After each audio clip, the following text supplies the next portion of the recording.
Hey, what is up guys? Today I'm going to be talking about why you feel your training level is here and in a match you feel like you can only play about 30, 40, 50% of your true capacity or skill level. Right, so I've written them down. The first one is visualization. So you could be jumping into a match thinking or already imagining it play out where you crush the opponent, you're doing certain actions in your sport, whether it's tennis, table tennis, badminton, whatever, right? You're seeing the outcome happen before it's even happened, and they're good ones. On the flip side, you could be seeing outcomes where the opponent's going to destroy you before you even started. Which one do you think, which type of person do you think is going to end up having a better experience and performing under pressure? Of course, the guy or the girl that thinks positively, right?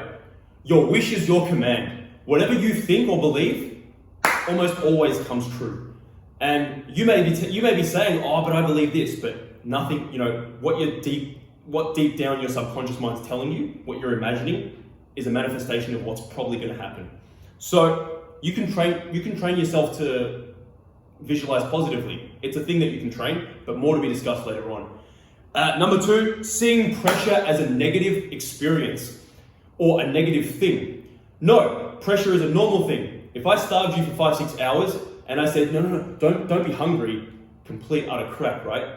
The same thing when you feel like something's on the line and you feel like your training or your self-worth is on the line as well, right? It's a normal thing, all humans experience it, and rather than thinking that this is a bad thing, when you think it's a negative experience, you go, why am I nervous? Then you start to think negatively about the fact that you're nervous, then that negative thought triggers more thinking, going, oh, what do I do? And then you get caught in this feedback loop, this negative feedback loop.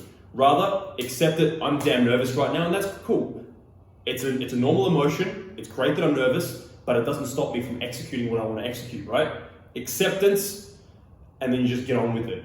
There is no feedback loop. You're just able to focus on what you need to do and be present in the match. And the third one, not understanding that dealing with pressure is a different skill set that needs to be developed, right? Everyone plays better in training almost. Once you're at a mastery level, you can start to actually use pressure as a way to play even better because you're more adrenalized.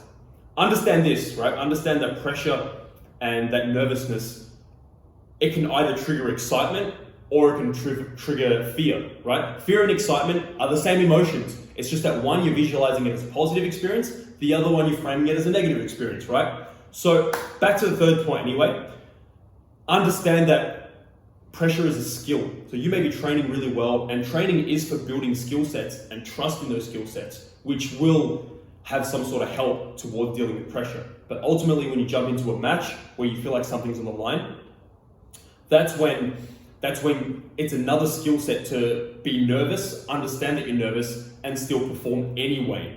This is what the best athletes in the world are able to do, right? I always tell this to everybody because it's a fact. The better an athlete you are, the more pressure you will have, because pressure is expectation, right? The kid that just starts playing any sport just expects to have fun. A world champion expects to win. So that he or she will have high pressure and high expectations, right? But the difference is that little kid doesn't know how to deal with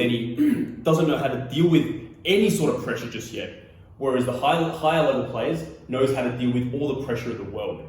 That's the difference, right? So how do you get good at this? Well, you got to have the right mindsets, you got to understand this stuff. Then you got to go play a ton of matches where you're playing players that are just above your level and below. And the reason I say that is because that's your range where you will get the most triggered, the most nervous. And you need to get good at dealing with that emotion and playing good anyway. And the best way to get good at anything is by doing it more and more and more and more and more and more with the right technique. So there you have it. More to come. Have a lovely weekend.